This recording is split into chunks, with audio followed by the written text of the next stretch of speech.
Tom Welling has been kind of quiet in Hollywood since his gig as Clark Kent on the CW Smallville ended in 2011.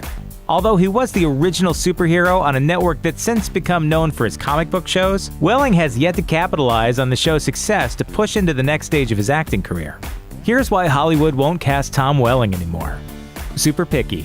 Welling spent a decade on television, which can be very tiring for an actor, and it makes sense that he'd want to take a break from acting after having to head to the same set for years. As a result, Welling's been very selective in the roles he's taken since Smallville ended. He's only appeared in 3 films since the show's 2011 finale: the Zac Efron and Billy Bob Thornton starring mystery drama Parkland, the sports drama Draft Day with Kevin Costner, and the Nicholas Sparks romance The Choice. Not so super reviews. It's not always the actor's fault when a film doesn't do well, but it can definitely affect their potential for future success. Unfortunately, none of his post-Smallville films have resonated with critics or audiences. Parkland earned a 50% on Rotten Tomatoes in 2013, but even worse was the fact that it only made $1.4 million at the box office against a $10 million budget. A year later, Draft Day did slightly better, earning a 60% on Rotten Tomatoes and bringing in a box office haul of $29.5 million against a budget of $25 million.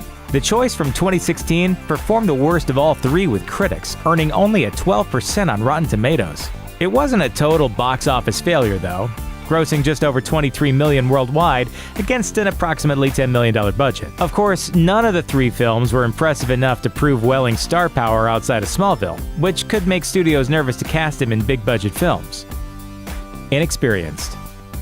Welling was new to Hollywood when he booked a 6-episode arc on Judging Amy, which led to his starring role in Smallville. His lack of experience was pretty obvious in some of the earlier episodes. Clockman, what's wrong? Clockman, what's wrong? Clock! And a subsequent 10-year stint on the show also meant that Clark Kent became Welling's most immediately identifiable role, making it even harder for him to break out into other parts later.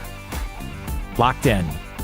The involved visual effects that Smallville demanded meant that Welling was on set more than most other actors would have to be, giving him less time to pursue other projects. The roles he did appear in include the ill-received horror film The Fog with Maggie Grace and Selma Blair, and most notably the role of Charlie Baker in the Cheaper by the Dozen series. In the end, Welling wasn't called upon to carry a lot of dramatic weight in any of those roles, making Smallville the most impressive line on his resume. Behind the scenes. The former Clark Kent launched Tom Welling Productions towards the end of Smallville's run with the goal of spending more time behind the camera. Welling, who began executive producing during the later episodes of Smallville, served as an executive producer on the CW's cheerleader dramedy Hellcats in 2011. Welling also directed a few episodes of Smallville over the years and told the LA Times after the show ended that directing was a new ambition. It's possible that his acting career lost some momentum because he's focused on pursuing other opportunities behind the camera. Failure to launch. When Welling decided that he was finally ready to return to acting in television in 2015, his pilot project from Tom Welling Productions and executive produced by the actor ended up not working out. Section 13 was set to follow Welling as a CIA Black Ops officer who becomes a private contractor in a covert organization devoted to carrying out the most difficult and dangerous high-stakes assignments. However, the season was crowded for CBS that year, and the pilot was not ordered to series. How he can turn his career around. Welling is clearly a talented actor, as he demonstrated during his 10 years as the lead on Smallville, but maybe instead of trying to shed his superheroic past, he should lean in. After all, it worked for one former Kryptonian, Brandon Routh. After his one-and-done lead role in Superman Returns in 2006, Routh had trouble finding his footing. Then, he was cast as super scientist Ray Palmer, better known as the Atom, in the CW's slate of comic book shows. Now, he's got a recurring role on Legends of Tomorrow.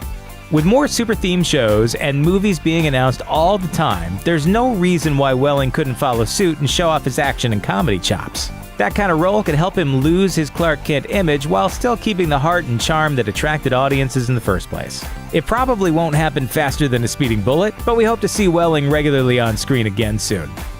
Thanks for watching. Click on the looper icon to subscribe to our YouTube channel. Plus, check out all this cool stuff we know you'll love, too.